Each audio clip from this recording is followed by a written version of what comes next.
En ligne avec nous, Gérard Vespierre, chercheur associé à la Fondation d'études pour le Moyen-Orient.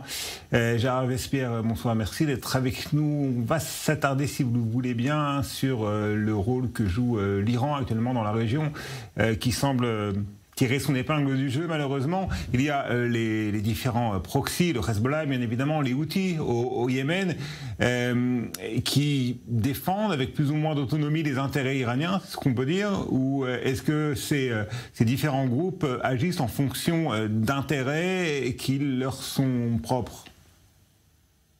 Je crois, bonsoir d'abord à vous, je crois qu'il y a une coordination parfaite et on a des dates, on a des lieux de réunion, n'est-ce pas, quelquefois à Beyrouth, quelquefois ailleurs, voire même à Moscou, entre l'Iran et donc le Hamas, par exemple. Donc il y a des possibilités de coordination entre les gardiens de la révolution et tous les proxys, comme vous avez cité tout à l'heure. Donc il y a un plan global et qui est un plan historique, n'est-ce pas? Je crois qu'il faut sans cesse revenir là-dessus. Avant d'arriver au pouvoir, l'imam Khomeini avait désigné Israël ennemi de l'islam. Bon, donc les choses étaient claires avant son arrivée au pouvoir. En arrivant au pouvoir, ça a été la création des gardiens de la révolution, la division internationale, la force Quds, le lieu sacré, Jérusalem. Donc voilà, il y avait les moyens qui commençaient à se mettre en place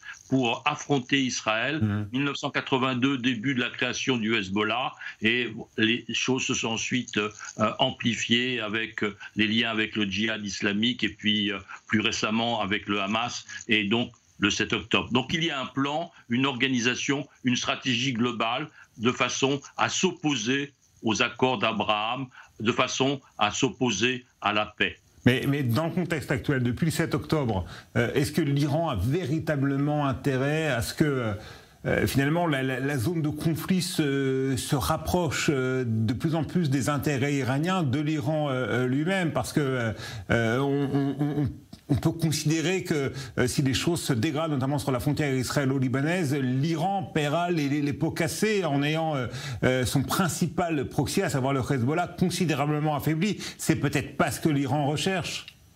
Absolument, vous avez tout à fait raison. Les feux, comme l'on disait il y a quelques siècles, n'est-ce pas, eh bien, sont toujours en dessous de la ligne de flottaison. Mais vous avez donc les frappes du Hezbollah sont bien sûr importantes, mais elles ne franchissent pas un certain seuil. Les frappes des Houthis sont là pour déstabiliser, mais combien de blessés, combien de morts, combien de navires coulés, n'est-ce pas? Donc il n'y a pas d'actes irréparables qui conduisent à une escalade. Tout cela, finalement, est minutieusement contrôlé, d'où les réactions aussi minutieusement contrôlées des États-Unis, n'est-ce pas? La coalition internationale maritime est une coalition de défense. On abat les drones, on abat les missiles, mais jusqu'à présent, aucune frappe sur le Yémen, aucune frappe sur les Houthis. Gérard Vespierre, chercheur associé à la Fondation d'études pour le Moyen-Orient, merci pour ces précisions importantes sur le rôle et les intérêts de l'Iran dans la crise actuelle. Merci beaucoup.